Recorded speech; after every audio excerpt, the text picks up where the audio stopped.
Los resultados de la primera encuesta nacional realizados por la consultora MIR en el primer cuatrimestre del año arrojaron que el 96.9% de la población quiere un país en paz y un 97.6% desea estabilidad social y económica. Además, se reflejó que la opinión pública considera que el principal problema que el país está atravesando es la economía. Por su parte, la última encuesta realizada en mayo por la firma Sid Gallup dio como resultados pésimas calificaciones para con el gobierno, pues el 54% evaluó muy mal la administración de Ortega y Murillo y el 59% demanda la denuncia de ambos y el adelanto de elecciones debido a la situación del país. Vive con nosotros el debate de este tema. Daniela Rodríguez Morazán, Acción 10 en la mañana. Gracias, Daniela Rodríguez Morazán. Esta es solo parte de lo que arrojaron ambas encuestas de diferentes compañías consultoras. En este caso, dentro de la encuesta de MIR, supuestamente se le consultó a la población y tuvimos acá al representante Raúl Obregón diciendo que se le había consultado a unas 1.600 personas aproximadamente. Y una de las tantas cosas que generó controversia fue la respuesta que, según esta compañía consultora, dieron a conocer quienes fueron encuestados en cuanto a la situación de Monseñor Silvio Báez. Según esta compañía, pues la población consultada afirmó que era mejor que Silvio Báez se retirara del país para el avance de las negociaciones, y entre lo que decían también en esta otra encuesta por la otra compañía consultora, lo más relevante es que la mayoría de la población consultada no aprueba la gestión gubernamental y, aparte de no aprobarla, desea un adelanto de elecciones. Vamos a abordar parte de lo que se dijo por parte de estas dos compañías consultoras y qué tanta credibilidad pueden tener ambas muestras, con un experto que ya está con nosotros acá en Acción 10 en la mañana, Michelle Polanco.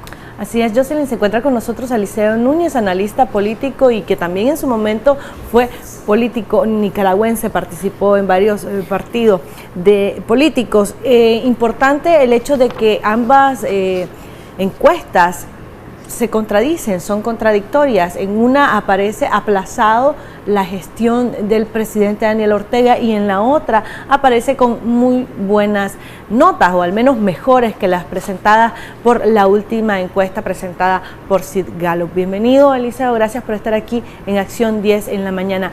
¿Cómo podemos explicarle a la población el hecho de que dos encuestas o dos encuestadoras presentan realidades algo distintas, contrastantes?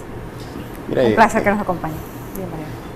En primer lugar, hay que ver lo que se hace para estudiar la congruencia dentro de la propia encuesta. MIR, por mucho que la muestra sea más grande, eso no indica de que fuese mejor hecha. Pues la distribución de la muestra no tiene que ver con el número de personas, tiene que ver con una buena distribución que puedas hacer y después una buena ejecución de recoger los datos con esa muestra.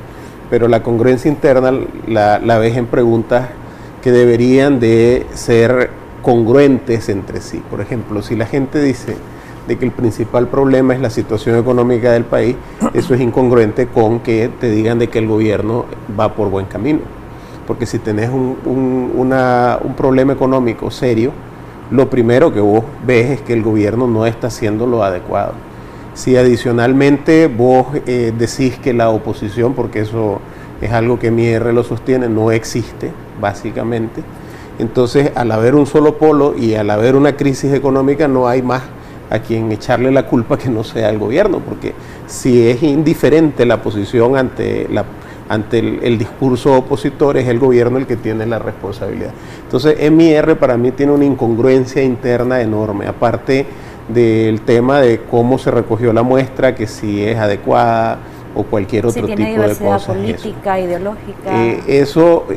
Hay dos maneras de hacerlo. La manera simple, que es la manera aleatoria simple, que normalmente funciona muy bien para temas comerciales, para levantar información acerca de que te pueden servir después en mercadeo, acerca de hábitos de consumo, etcétera. La aleatoria simple, vos haces una distribución en que te permite saber cómo funciona la población y sacas los diferentes estratos económicos, que es lo que realmente vas buscando para poder adecuar tu mercado meta. La segunda, que es la política, vos tenés que tomar los datos electorales, por lo menos de 2 elecciones anteriores, y plantar tu muestra basado en 2 tipos ¿cómo se llama?, de parámetros. El parámetro aleatorio, pero también meter el parámetro que tiene que ver con el comportamiento electoral y político de los conglomerados que se dan en cada situación territorial, en cada territorio, y entonces con eso haces una distribución. Por eso es que no es igual hacer una encuesta para temas políticos que hacer una encuesta para temas comerciales. ¿Se debe entonces para estos temas políticos, estas encuestas de esta naturaleza, el seleccionar pluralidad de criterios? Son 2 maneras distintas de seleccionar la muestra.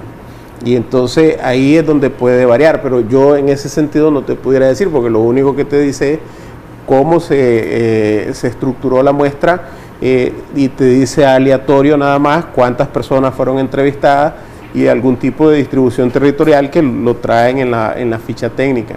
Ahora, ya la distribución que se hace por juntas receptoras de votos o por centros de votación, esa obviamente no la ves.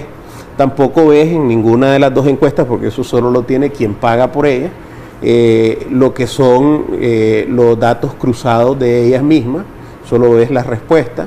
Cuando ves datos cruzados, entonces sí te percatás más de lo que te estaba diciendo al comienzo de la congruencia, que es cuando ves datos que tienen que ver exactamente con estratos de edad, estratos económicos, estratos de tipo de ingresos o de tipo educativo. Entonces todo eso lo vas cruzando y vas sabiendo cómo funciona la encuesta. Eso no tengo los datos porque no dan acceso a ella, lo único Elisa, que se también tiene hay es el algo libro. que llama la atención, y es la manera en que quizás se plantean las preguntas en ambas encuestadoras. Por ejemplo, relacionado al tema de elecciones. En Sid Gallup, si no mal recuerdo, se planteaba que cómo se deben de dar las elecciones, o quién es el que debe o tiene el poder de decisión de cambiar a los gobernantes. Entonces, obviamente, la ciudadanía respondió que era el pueblo o los ciudadanos. Sin embargo, en Sid Gallup hablaron y fueron más directos, le consultaron a la población si se debe o no adelantar elecciones. Esto también influye en cómo se responde o cuál es la valoración al final, las conclusiones. Exactamente, y es bien importante, y aquí te pongo otro ejemplo. Si vos le preguntas a la gente que si quiere paz y estabilidad, solo tal vez que si vas al hospital psiquiátrico te vas a encontrar a alguien que te conteste que no. Entonces, básicamente es una pregunta con respuesta obvia. Entonces, cuando vos titulás, y eso me sorprende de parte de un encuestador cuando titula 95% de la población quiere paz y estabilidad. ¿Quién no quiere paz y estabilidad? La pregunta después es a qué costo querés paz y estabilidad, si querés al costo de someterte o no. Entonces lo mismo sucede con la pregunta cuando ves el tema de elecciones. El tema de elecciones, ¿querés elecciones adelantadas? Ese es una pregunta específica y la gente responde con eso. Sí o no. Sí o no, pero y además de eso tuviste que haber hecho antes una serie de preguntas que te generen el control de esa última pregunta. Porque aquí hay una cosa que sí se ha roto, que es el miedo a responder. En la Universidad de Vanderbilt, que venía haciendo encuestas periódicas, y no eran encuestas políticas, sino que eran encuestas de comportamiento social del país, en el 2016 dijo de que no tenía interés en hacer 17, 18, que no los hicieron de hecho, porque 2/3 de la población contestó que tenía miedo a hablar de situación política y de gobierno aún con sus propios familiares. Entonces eso sesga la encuesta desde origen. Si vos tenés miedo de hablar de algo, no vas a responder sobre eso en la encuesta. Entonces, para conseguir información alrededor de eso, tenés que hacer una serie de preguntas que vayan rodeando el tema. Hay encuestadores que tienen distintos estilos. Hay unos que preguntan hasta qué tipo de animal te gusta, a otros qué tipo de alimentación tenés y otras cosas, y que no tienen fines de mercadeo, sino que tienen fines de ir viendo tu gusto para ir llevándote a una pregunta. Entonces, ahí Gallup yo creo que tiene una consistencia enorme, y yo miro a MIR como una isla en las encuestadoras, porque si vos comparás Borges y Asociados, que salió hace un tiempo con Gallup, las cifras se parecen muchísimo. Similares. Entonces de pronto aparece MIR y rompe con eso. Y otra cosa que sucede en estadística es que esas rupturas no son comunes. Cuando vos ves que algo se comporta de una manera y ves que algo salta, lo primero que tenés que ir a hacer es ver por qué ese salto. Y entonces MIR sale fuera de los parámetros de los otros encuestadores que están haciendo ese mismo tipo de mediciones. Entonces, en un momento donde Nicaragua está en el ojo del huracán, no solo a nivel nacional, sino también internacional. Exactamente, y además de eso, con una población que, a pesar de que vos no la ves en la calle manifestándose por problemas de represión y por otro tipo de consecuencias que ha tenido el actuar del gobierno, pero sí es bien diferente, y yo te lo puedo decir como político activo que fui hace unos años. O sea, la indiferencia de hace unos años era una indiferencia totalmente distinta a la de hoy. Hace unos años la gente ni siquiera quería hablar de política y no se refería a lo que vos estabas haciendo en público sobre el tema político. Hoy no, y la gente lo que no quiere es que el gobierno, el régimen, se dé cuenta de su posición política, pero sí te la expresan cuando te los encontrás y otras cosas. Entonces son cosas bien distintas, el actuar de la gente está muy distinto. Nosotros, querramos o no, y eso no lo entiende el régimen, estamos parados sobre una olla de presión en que cada vez que hay un acto de represión se le mete más presión, y la gente está sabiamente encontrando una salida diciendo: lo que yo quiero son elecciones adelantadas y las quiero lo más pronto posible. Y eso es congruente también con el 77% que, sumado a los que dicen muy mal o mal, expresan que vas por muy mal camino en el gobierno. Es congruente, y lo que la gente dice, la salida de esto es elecciones, porque los pueblos en su actuar colectivo logran encontrar las soluciones más rápido incluso que los individuos que los dirigen. Y entonces dice, es elecciones. ¿Por qué? Porque la alternativa a las elecciones es una alternativa de tener más muertos, más represión, más inestabilidad, y nadie está apostando por eso. Entonces ahí es donde vos encontrás que la respuesta es congruente con ese 77%. Y lo otro importante es que si tenés un 77% diciendo que el país va mal, significa que hay un porcentaje que pertenece al sandinismo, al que se confiesa sandinista, que no está encontrando que el gobierno esté haciendo las cosas bien. Y lo comparás luego, ese 77, con el 18 con que aparece el frente. Y ese 18%, los que hemos trabajado en campañas electorales sabemos que es realmente el voto duro del frente, es el voto base de ellos. Todo el mundo aquí se imagina, o en el imaginario, el 38, no. Ese 38 es la suma de ese 18 más un 20, que es un voto de simpatizantes fieles, que suman el 28. Pero el voto que se queda con el frente, con Ortega, hasta el final, siempre ha oscilado entre el 15 y el 20%. Entonces ahí se ha movido, lo podés medir de una manera u otra. ¿Cuándo vimos la parte más baja de Ortega? En estos últimos 30 años, 25 años, cuando en el 95 pierde con el MRS buena parte de sus diputados, se da una fractura. La fractura es de las más evidentes que ha tenido el frente, y la campaña electoral de Ortega arranca con 16%, termina él con una votación de 41 y pico contra Alemán, pero el arranque de esa campaña fue una campaña con 16%, y después empieza a conseguir votos con una campaña, por cierto, muy eficiente, la más eficiente, por increíble que parezca, que ha tenido el frente en toda su historia. Es la campaña del 96, donde logró llevarlo de ese 16% a casi un 42%. Eso es eficiencia en campañas electorales. Lo que pasa es que hay un dicho que dice que la única campaña buena en materia electoral es la que ganás. Las que perdiste no valen. Entonces ahí hay que ver las realidades también. Esas son las realidades, pero al final, si vos lo ves muy fríamente, ese es donde han sido más eficientes recuperando votación. Y hoy encontrás un frente en ese estado calamitoso de 18%, y es bien congruente con el resto de las respuestas que tenés adentro de la encuesta de Gallup. Ahora, otro dato que llamaba la atención en cuanto a la firma encuestadora MIR, es lo que, según esta firma, dijo la población encuestada en relación a Monseñor Silvio Báez, que dicen que manifestaron los encuestados que era más sano el retiro de Monseñor Silvio Báez para el avance de las negociaciones. ¿Cómo se evalúa esto cuando, por ejemplo, en redes sociales la expresión más frecuente que se ve es totalmente contrastante?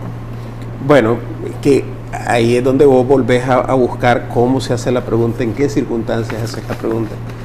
Y si vos le preguntás a un católico que quiere mucho al Monseñor Silvio Báez, que si es mejor que esté afuera protegido porque aquí lo pueden matar, te va a responder que sí.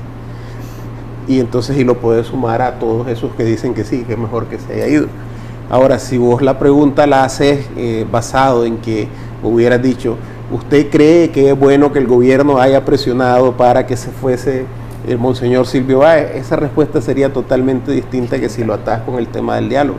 Estás agarrando el tema del diálogo, que por muy impopular que pareciera, en eso sí son congruentes las dos encuestas. La gente cree que la salida es una salida de diálogo en las dos, sí, y es una salida a través de elecciones. Entonces el diálogo, el futuro del mismo, lo atás con otra acción, lo preguntas y entonces obviamente te sale una respuesta sesgada. Ahí es cuando sesgás la respuesta desde la pregunta misma, y eso lo tengo que decir con todas las letras, es muy poco profesional de parte de MIR haberlo hecho. Ahora, ¿a cuál de las dos encuestadoras debería estar prestándole atención el gobierno para ir tomando decisiones? O sea, las encuestas se hacen no solamente para mostrar una realidad de cierta población, se hace también para ir midiendo las decisiones que los políticos y que la ciudadanía en general debe ir tomando, ¿no? Mira, yo creo que el gobierno debería de hacer su propia encuesta y seria. O sea, yo, si fueran ellos, con los recursos que tengo, no le creería a ninguna de ellas y haría la mía, pero con la salvedad de que la hagan seriamente y no para fines de propaganda. En política se hacen encuestas para fines de propaganda.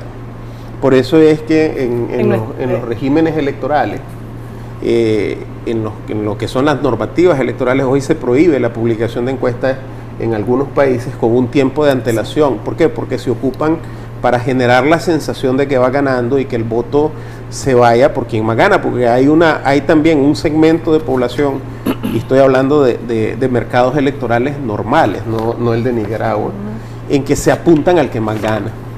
Entonces, en el final de la carrera, si uno miran del que va ganando es A o el que va ganando es B, ahí se apuntan. Entonces, las encuestas influyen en eso. Entonces, el manual también te dice que sobre las encuestas que no te favorecen, haces dos cosas. Si no tenés una encuesta alternativa, simplemente callás, la ignorás. Y si tenés una encuesta alternativa, entonces la atacás y sacás la tuya. Eso te lo dice el manual de campaña, por las encuestas como herramientas propagandísticas. Pero mal haces en no diferenciar qué encuesta pusiste en la mesa para que sea con fines de propaganda y qué encuesta estás teniendo para que sea con fines de tomar tus propias decisiones. En particular, con fines objetivos. Sí, en particular yo me iría, si yo fuese el que toma decisiones, yo me iría con Gallup. Es una compañía súper seria, ha hecho un excelente trabajo, y en medio de los sesgos que te puede dar el miedo, que te puede dar el acoso, la persecución que incluso ha habido sobre los encuestadores, logra tener una aproximación de lo que está sucediendo bastante buena. Yo en lo particular haría eso. Pero el gobierno, si no confía en Gallup, porque es una franquicia del imperio, es norteamericana y además de eso asociada con los costarricenses, o sea, son dos de los monstruos que no admite el régimen, entonces yo buscaría una alternativa, pero que me diga exactamente cómo estoy. Lo que yo no haría como régimen es irme con la encuesta de MIR, jamás, para tomar decisiones.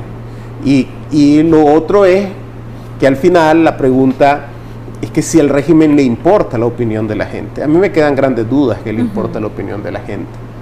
Cuando vos ves que hay más de 500 personas muertas y lo único que haces es echar preso a otros 1000, y entonces tenés a los 1000 presos y ves que se te están yendo 50.000 personas y no querés hacer nada, simplemente te plantás en tus 5 y decís que esa es tu razón y la sostenés aunque estés viendo que el mundo cae a pedazos, te queda una gran duda si el régimen realmente le importa a la gente. Cuando estás viendo que el deterioro económico es evidente y eso que ahorita no hay ningún efecto de sanción, es evidente simple por la falta de confianza que se tiene en el régimen, y el régimen le importa muy poco, no dice nada alrededor, es más bien sale todos los días diciendo que todo está bien, te anuncia 3 o 4 ferias, que está bien que la gente gane su dinerito, pero al final del día esa gente que hoy esté yendo a la feria no va a tener consumidores en los próximos días. Estamos entrando en una etapa en que la economía va a ir en caída libre. Ya se acabó la inercia del crecimiento que se tenía durante los últimos 20 años promedios. El crecimiento no es algo que vino con el gobierno de Ortega. Aquí se viene creciendo desde el gobierno de Alemán. Una cosa que poco sabe la gente es que durante el gobierno de Alemán y Bolaño sumado, el crecimiento promedio fue 3.9%. El promedio de los 10 primeros años de Ortega fue 4.2%, es decir, es 0.3% de diferencia en el promedio de crecimiento entre ambos, con 2 caídas y 2 alzas enormes. Las 2 caídas es la de Alemán en el 2000-2001, que es con Don Enrique, y la otra caída es el 2008, que ya es con Ortega, y las 2 alzas enormes es el Mitch y la ayuda venezolana. O sea, más o menos en condiciones iguales, crecen también iguales. ¿Por qué se sentía el crecimiento? Porque se venía acumulando, es como poner fichas y duplicarlas en un tablero. Cada vez que vos vas aumentando, duplicás y duplicás, entonces sí se sentía un crecimiento mayor, pero no se sofisticó la economía. Entonces, ¿qué es lo que tenés ahorita? Es la inercia, y ya los economistas están viendo que la inercia de ese crecimiento de 20 años se está terminando. Ya no hay el circulante que había, ya no hay las exportaciones que había y todo, y ahora venís en el declive real. ¿Le importa al gobierno? No le importa. A mí no me pareciera que le importe eso. Les importa nada más mantenerse en el poder. Entonces ahí vemos la pregunta, ¿para qué harían una encuesta si no les importa la opinión de la gente? Esta encuesta que se realizó MIR, entonces, ¿estaría enfocada o dirigida únicamente para fortalecer las bases del partido y del presidente Daniel Ortega, que aparentemente venía debilitándose? En Sid Gallup, entiendo, se menciona que más bien estas bases han venido disminuyendo. Lo más extraño de la encuesta de MIR es que todas las preguntas están enfocadas a validar la estrategia del gobierno. Y todas las preguntas validan la estrategia que el gobierno hace. Entonces eso es muy sospechoso porque realmente, como te digo, las sesgas de origen, las sesgas buscando cómo validar cosas que ya hiciste. Entonces, crear una tendencia. De pronto el gobierno es mago. Hizo todo lo que la gente iba a aprobar después.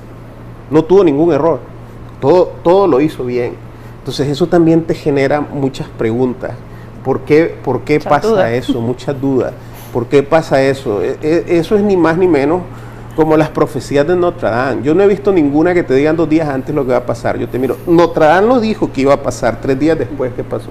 Así me parece la encuesta de MIR, pues que es como una profecía de Notre Dame. Dije que iba a pasar. Tenemos algunas proyecciones que hacen organismos internacionales en materia económica, a propósito que estábamos hablando del tema económico, y es que dicen que el Producto Interno Bruto de nuestro país continuará en descenso en los próximos 2 años. Para este 2019 se prevé que la economía caiga 5.5% y para el 2020 otro 2.6%. En los siguientes 3 años posteriores al 2020 el PIB retornará al crecimiento, pero la tasa oscilará entre 1.3 y 2.3% por debajo de la media de 5% de antes de 2018. Algunos economistas también han dicho que la economía de nuestro país podría recuperarse siempre y cuando se encuentre una solución en los próximos 10 años para lograr nivelar a la situación óptima, digamos, en la que quizás nos encontrábamos como país.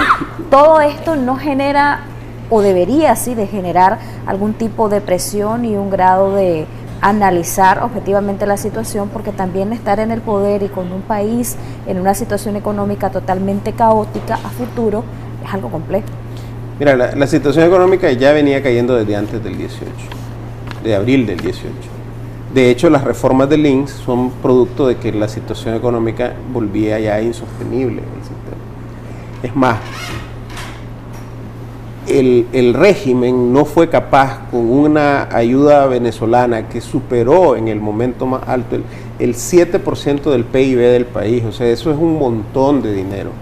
Incluso es más dinero, por ejemplo, que el crecimiento mismo, si el crecimiento promedio en ese momento era 4.2, que después llegó a 5 y este era 7%. Entonces lo superaba. ¿Y qué es lo que pasó?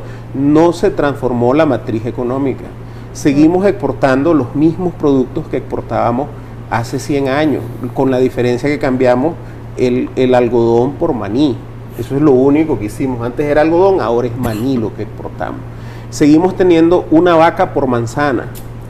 Y eso es cruel, tener una vaca por manzana. Además de la depredación ecológica que significa tener que devastar un montón de bosques para tener una res por manzana. Lo segundo que tenés es que para tener una res por manzana no requerís de recurso humano preparado, te basta con un recurso humano con pobre preparación, es decir, le estás extrayendo la sangre a la pobreza. Es cruel, además de desbaratar el medio ambiente, lo que estás extrayéndole es al pobre su mano de obra por nada y no te estás preocupando por sofisticar el modelo. Entonces, fortalecer la economía. Por fortalecer la economía, fortaleciendo el recurso humano. Países pequeños como nosotros tendrían que haber apostado a sofisticar su economía basado en lo que hoy se conoce como la era del conocimiento. ¿Qué es lo que tenés que hacer? Hacer una apuesta fuerte, decidida y sin sesgos políticos en el recurso humano. Eso no se hizo. Entonces tenés una economía altamente vulnerable que depende todavía, como decía bromeando el expresidente Bolaños cuando era presidente del COSEP, todavía lo decía, es que el problema de Nicaragua es que somos una economía de postres. Solo producimos el banano, que es postre, el café para después de comer, el azúcar, que es para endulzar las cosas. Aquí no producimos nada que sea el plato principal, pues con raras diferencias sí lo haces, pues, pero él era coloquial para decirlo. Pero seguimos siendo eso, seguimos siendo una economía que no produce cosas que sean de primera necesidad en el mundo. Y ahí tenés a Costa Rica, por ejemplo, cómo migró de ser una economía cafetalera hace unos años, el primer producto de exportación, el café. Ahora su primer producto de exportación son material de reposición médica, tecnología médica, es su primer producto de exportación. ¿Cómo se hace eso? Educación. Educando y preparando al recurso humano. Eso no es magia. Tendrías que haber ocupado todo ese dinero que vino de Venezuela, en lugar de ocuparlo para todo lo que se hizo, que es hacer rico a un montón de gente, que es llevar a Nicaragua de 30 millonarios cuando comenzó Ortega, con más de 30 millones, a 200 millonarios que son ahora, con más de 30 millones. Ahí está la ayuda venezolana, en ese enriquecimiento de 200 personas. Eso es lo único que se logró. Lo que tenías era que enriquecer al país apostando seriamente por un modelo que mejorara la educación desde la primaria, pero que además de eso entrenara al recurso humano. Te pongo solo un pequeño ejemplo, como cosas que hubieran podido ser más rápido, porque alguien me puede decir, el recurso humano desde primer grado es un montón. En la zona franca, vos tenés una cultura industrial que se ha creado a costa, pues, de que la gente por el trabajo se adapta a horarios, a líneas de trabajo, se adapta a metas de producción, etcétera.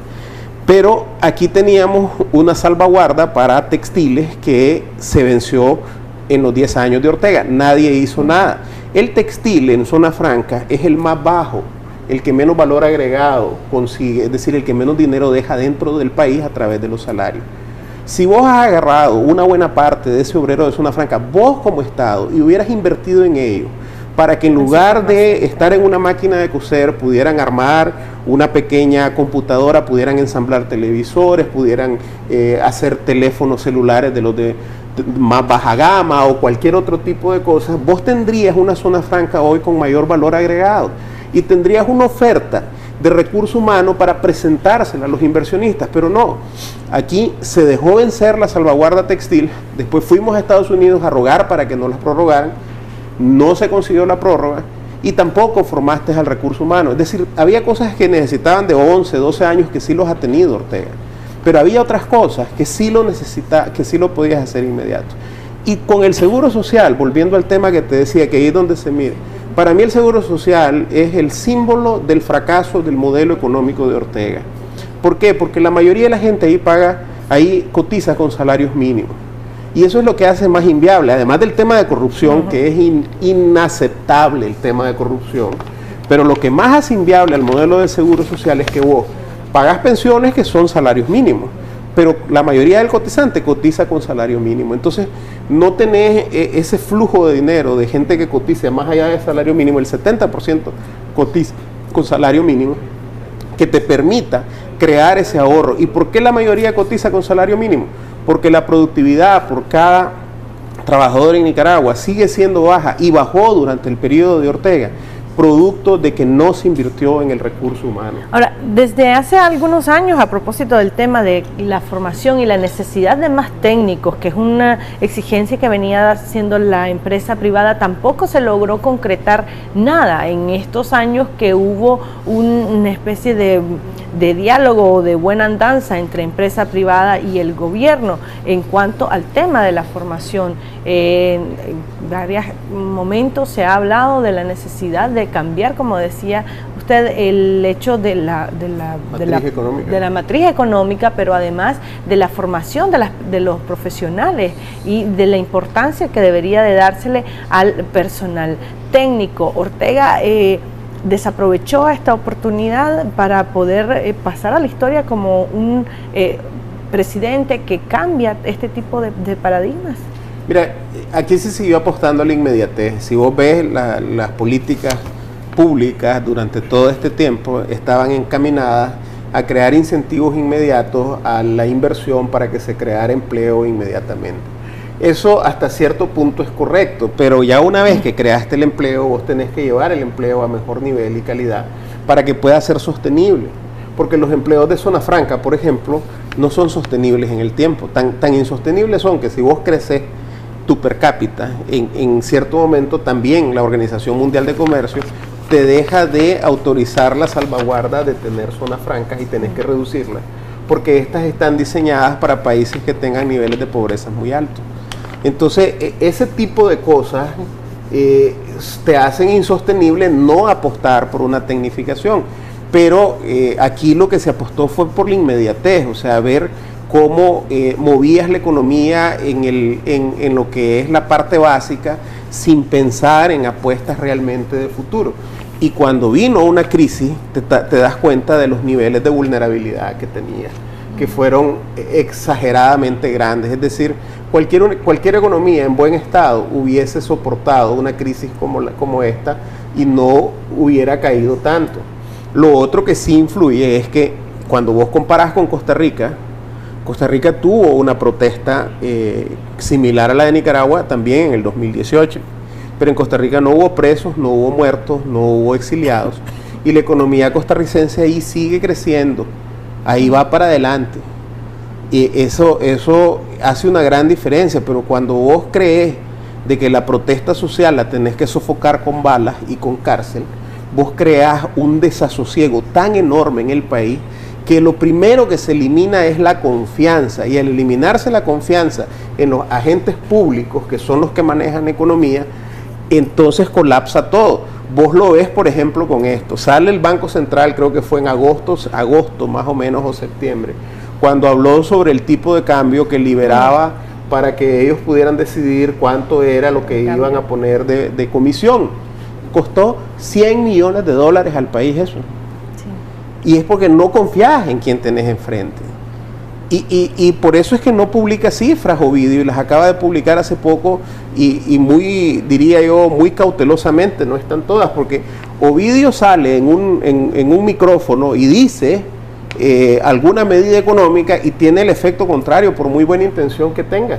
Y una de las medidas económicas ha sido la reforma a la materia tributaria de nuestro país, y lo otro, aquellos bonos en euros que se han puesto a la orden como parte de una estrategia económica del gobierno. ¿Han sido estas estrategias idóneas, de buena intención, o definitivamente muy mágicas para pensar que pudiesen haber dado resultados? Creo que hay mucho de realismo mágico en la mente del gobierno, y ni siquiera ellos terminan de creer en eso, porque el año pasado sacan $280 millones a mercado se compra solo el 2% de esos bonos. Y vos te preguntas, hombre, ¿y por qué el Bancorp no se los compró si tenía 2.500 millones de dólares en stock? Entonces, ni ellos mismos creen en lo que están poniendo. Ahora, con el tema tributario, esta no es una reforma tributaria, es una reforma recaudatoria. Y las reformas recaudatorias tienen un efecto inmediato de mayor recaudación, que es lo que buscan, pero el efecto siguiente es una depresión en el consumo, y al deprimir el consumo se te caen otros parámetros. Lo primero que se te cae es el IVA. Y aquí el IVA todavía es un componente importantísimo de la recaudación fiscal. Y ahí se te viene abajo, porque si no compras no hay IVA. Y si no compras, tampoco hay ganancias para las empresas. Y si no hay ganancias para las empresas, reducís el empleo, y al reducir el empleo, reducís el IR que se paga por empleados, y también al reducir ganancias, reducís el IR que van a pagar las empresas al final. Entonces, lo que se desató con la reforma recaudatoria de febrero es básicamente un círculo vicioso que te va a llevar a recaudar menos cada día. Ya viste que con toda la reforma, el primer trimestre tiene una caída de 12.4%. Vas a encontrar que en el segundo trimestre, lo que es abril y mayo, probablemente levanten un poquito y después vuelve la caída. ¿Y eso qué? Fue tan mal hecha como esto. La hacen en un trimestre en que la economía se sabe que tiene ya periodos de baja normalmente, aunque no estuviéramos en crisis. Todo el que tiene comercio sabe que mayo y junio son 2 meses muy malos para el comercio.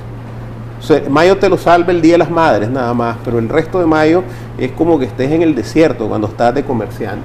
Ya estamos a punto de finalizar, Eliseo, pero no quisiera finalizar sin antes preguntarle respecto al diálogo. Usted decía que en las 2 encuestas al menos se coincide que la mayoría de la población consultada ve como la salida a la crisis precisamente el diálogo, pero ¿qué tanta credibilidad se puede tener en este diálogo cuando no ha sido, digámoslo así, tan vinculante como se esperaba, con unos acuerdos que aún no se han cumplido en su totalidad, con una mesa de negociación que está ahí quizá unilateral porque la delegación del GRUN llega, pero la Alianza Cívica no se está presentando? Y también valorar pues, ese papel que ha hecho la Alianza Cívica en la mesa de negociación. ¿Qué tan preponderante ha sido y qué tan acertado? Te lo voy a decir así de claro, o sea, un arreglo en medio de esta crisis nunca va a ser popular para ninguno de los dos bandos. Y el gobierno no quiere un arreglo, además de eso. Entonces la alianza va a pagar un montón de consecuencias de solo sentarse con el gobierno. Ahora, desde el punto de vista de popularidad, a la alianza le conviene más la posición de que no haya arreglo y que se plantee duro, a que haya un arreglo y la ataquen por las partes que el arreglo puede tener como problema. Pero en realidad, yo creo que lo que le conviene al país es un arreglo. Lo que no miro es Ortega dispuesto a ceder nada. Y hay que estudiar la historia de Ortega. Ortega en los años 80 negoció con la contra, pero nunca llegó a ninguna conclusión con la contra. Él fue a negociar realmente las condiciones que lo llevaron a elecciones adelantadas y todo lo demás con los presidentes centroamericanos, y los presidentes centroamericanos negociaron a la vez con los norteamericanos. Es decir, Ortega siempre ha visto de menos a sus opositores adentro del país, y uno de los componentes más grandes que tiene la actitud del régimen de Ortega es su arrogancia. Son sumamente arrogantes. Ellos creen ser dueños de la verdad encima de cualquier otra cosa, y eso lo trasladan a las negociaciones mismas. Entonces, ellos dicen que para qué van a negociar con gente aquí que no valemos nada, que no tenemos nada, que a nosotros nos mandan los gringos, entonces que mejor que se vayan a arreglar con los gringos. Cuando no saben que lo que más les conviene es un arreglo aquí, adentro del país, que genere condiciones políticas para seguir adelante y que al final va a salvar su proyecto político como partido, ya no como régimen, como gobierno. Lo que a mí me queda dudas, y como te lo dije al comienzo, uno es que Ortega le importe la población. A mí me da la impresión que no le importa que la gente se muera de hambre, que la gente se muera, simplemente él quiere seguir en el gobierno. Y tampoco le importa su partido. Él está actuando de tal manera que parece decir un dicho que es muy común en los regímenes absolutistas: después de mí el diluvio. Es decir, después que yo pase, no me importa qué pase con el Frente Sandinista, con los sandinistas, mis seguidores y todo. Si no soy yo, no es nadie. O sea, diciéndolo en buen nicaragüense, Ortega es de los que si no lo meten de cuarto bate a jugar, agarra su bate, sus manoplas y sus pelotas, y ahí miren cómo se las arreglan para jugar usted. Y eso es lo que le está haciendo a su propio partido, destruyéndolo, no dándole futuro, cuando sí pudiera dárselo a través de un diálogo, de un arreglo, en el que no quedaría bien ni él con su base, ni la alianza con este lado, pero al final esos arreglos son como el gobierno de doña Violeta, en que todo el mundo se puso con los pelos erizados cuando los arreglos con el frente, con la contra y con todo, nadie estaba bien con doña Violeta, pero hoy en día no hay alguien que hable mal de ese gobierno, porque su objetivo, que era pacificar el país, lo consiguió. Entonces hoy vos necesitas un arreglo en que va a haber costos políticos para todos los que hagan ese arreglo, pero hay que buscarlo. Lo que sí te digo, y con esto concluyo, yo no veo a Ortega ni a su señora queriendo un arreglo. Ellos quieren, después de ellos, el diluvio, y no les importa nada, ni el pueblo ni su partido. Ahora, yo quiero preguntarle algo también que es parte de lo que han dicho los miembros de la mesa de negociación que están representando al gobierno, y es que han dicho, según ellos, que la gente de la Alianza Cívica tiene puras figuras presidenciales y lo que están buscando es eso, presidencialismo, a través de esas figuras connotadas dentro de la mesa de negociación y que representan a la Alianza Cívica. Eso lo dijo textualmente Wilfredo Navarro. Ahora, visto desde el otro punto, se le ha consultado en más de una oportunidad a los miembros de la Alianza Cívica que si realmente, es decir, se pide adelanto de elecciones, se pide salida de la crisis, sin perjuicio de que antes se cumplan con los acuerdos ya firmados. Entonces se pide todo esto, pero ¿qué pasa? Ellos están o no anuentes a formar un partido político o van a correr en C por L, se tienen que formar, se tiene que unificar la oposición. Otro aspecto es que han dicho que están claros en el objetivo, tanto Alianza Cívica como Unidad Nacional Azul y Blanco, más no en la estrategia. Entonces, ¿cómo deja eso a la oposición? Sumado a lo que dice Wilfredo Navarro, que lo que buscan es presidencialismo, pero un presidencialismo sin preparación, una figura presidencial sin unificación. Yo creo que el peor lugar para ir a buscar un presidencialismo es una mesa de negociación.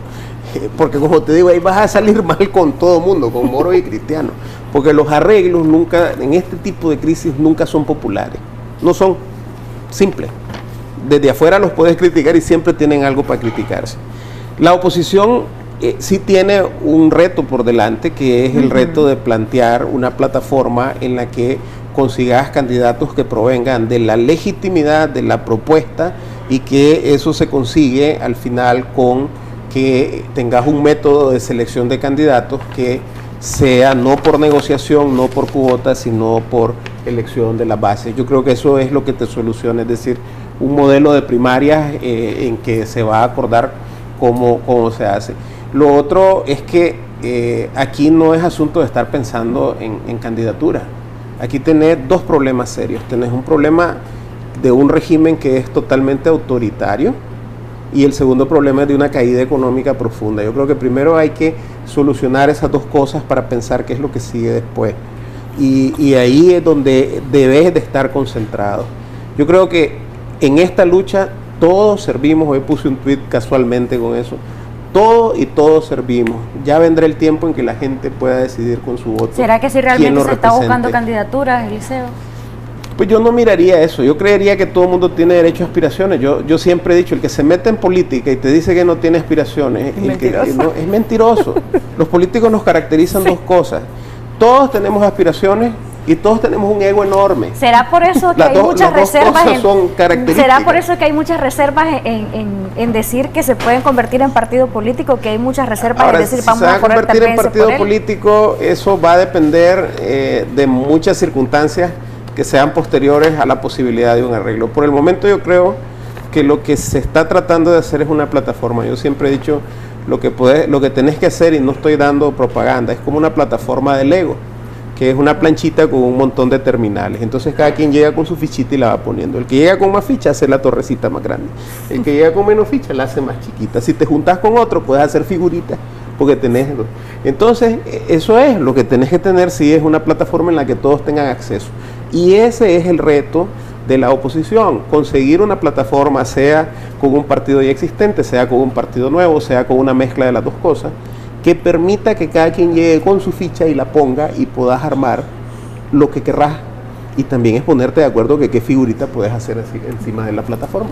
¿Debe regresar al diálogo la Alianza Cívica? ¿Cuándo debe hacerlo? Si hay condiciones, sí. En las condiciones que está actualmente, en que el gobierno no quiere cumplir con nada, yo creo que es una pérdida de tiempo y hay que darle espacio al gobierno a que reflexione. Y si no reflexiona, igual al final, como te dije al comienzo, esta es una olla de presión, le va a explotar en la cara y ahí vas a ver al gobierno de vuelta queriendo ver con quién negocia.